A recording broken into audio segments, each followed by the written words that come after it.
মৃত্যুর পরে এখানে যে আমাদেরকে কবর দেওয়া হবে, আমাদের যে ঘরটা, আমরা এই আসল ঘরটাকে ফেলে রেখে আমরা নকল ঘরের পিছনে দৌড়াদৌড়ি করি। আপনাদের কি হৃদয়ে একটু জাগে না যে যেই ঘরে আমরা সারা জীবন থাকবো, এই গোরস্থানটাকে আমরা সুন্দর করি, এই গোরস্থানের উন্নয়নের কাজে আমরা কিছু অর্থ সাহায্য করি। নকল ঘরে আর কত টাকা ঢালবেন? নকল ঘরে তো আপনি সারা জীবন থাকতে পারবেন না। আমরা একটা ঘর তৈরি করতে লক্ষ লক্ষ টাকা ব্যয় করতেছি। সেই ঘরটাকে সুন্দর করার জন্য আমরা বিভিন্ন ধরনের লাইটিং করতেছি।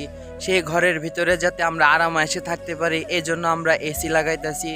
এবং কি ঘরের ভিতরে আমরা লক্ষ লক্ষ টাকার আসবাবপত্র, বিভিন্ন ধরনের ড্রেসিং টেবিল, আলমারি, টাইলস দিয়ে আমরা সেই ঘরগুলো বানাইতেছি। ঘরটাকে আসলে সুন্দর পরিবেশে রাখতে পারি, সেই জন্য আমরা অনেক টাকা ব্যয় করতেছি, লক্ষ লক্ষ টাকা ব্যয় করতেছি। অনেকে তো কোটি কোটি টাকা ঘরের পিছনে ব্যয় করতেছে। এত টাকা পয়সা খরচ করে যে এই ঘরটা আপনি তৈরি করতেছেন, আপনি কি সারা জীবন এই ঘরে থাকতে পারবেন?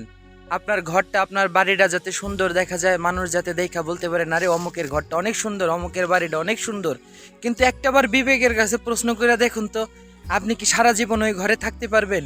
ওইটা তো আপনার আসল ঘর না, ওইটা তো আপনার আসল বাড়ি না, ওইটা তো আপনার নকল বাড়ি। কিন্তু আমাদেরকে সারা জীবন যেখানে থাকতে হবে, যেই ঘরে আমাদের সারা জীবন থাকতে হবে, আমরা কি সেই ঘরের কখনো খবর নিয়েছি? আমার পিছনে যেই কবরস্থানটি দেখতে পাচ্ছেন, যে ঘরটি দেখতে পাচ্ছেন, এটা আমাদের সারা জীবন এখানে আমাদের কাটাইতে হবে। এই যে জঙ্গলের ভিতরে একটা ঘর, মাটির ঘর, অন্ধকার ঘর, যেই ঘরে কিনা আমাদের সারাটা জনম, মৃত্যুর পরে মানে কত বছর যে কাটাইতে হবে কিয়ামতের আগ পর্যন্ত, আসলে কোনো হিসাব নাই।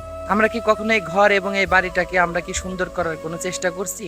আমরা কি কখনো চেষ্টা করছি যে এই যে গোরস্থানটা আছে সবসময় যাতে সুন্দর থাকুক? এই যে আমাদের মৃত্যুর পরে এখানে যে আমাদেরকে কবর দেওয়া হবে, আমাদের যে ঘরটা, আমরা এটারে সুন্দর করি। আমরা এই আসল ঘরটাকে ফেলে রেখে আমরা নকল ঘরের পিছনে দৌড়াদৌড়ি করি।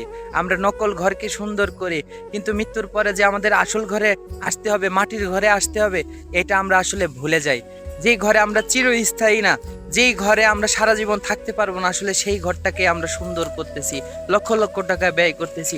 আপনাদের কি হৃদয়ে একটু জাগে না যে যেই ঘরে আমরা সারা জীবন থাকবো, এই গোরস্থানটাকে আমরা সুন্দর করি, এই গোরস্থানের উন্নয়নের কাজে আমরা কিছু অর্থ সাহায্য করি? আপনাদেরকে একটু বিবেকে বাদে না? নকল ঘরে আর কত টাকা ঢালবেন? নকল ঘরে তো আপনি সারা জীবন থাকতে পারবেন না। আসল ঘরের দিকে একটু নজর দেন। আসল ঘরটা যাতে সুন্দর থাকে, আসল ঘরটাকে আপনি আগে সুন্দর করেন। আসল ঘরকে আগে সুন্দর করেন, আসল ঘরটা যাতে সুন্দর পরিবেশে থাকে সেটা আগে খেয়াল করেন। ভাই, মানুষ মাত্রই মরণশীল, মানুষ সারা জীবন জীবিত থাকবে না। নকল জিনিসের পিছনে আসলে ছুটে কোনো লাভ নেই। আসল কাজে টাকাগুলো ব্যয় করুন, আপনার সব দিকেই ভালো হবে। এহকালে ও পরকালে দুও জায়গায় আপনি সওয়াব পাবেন, শান্তি পাবেন।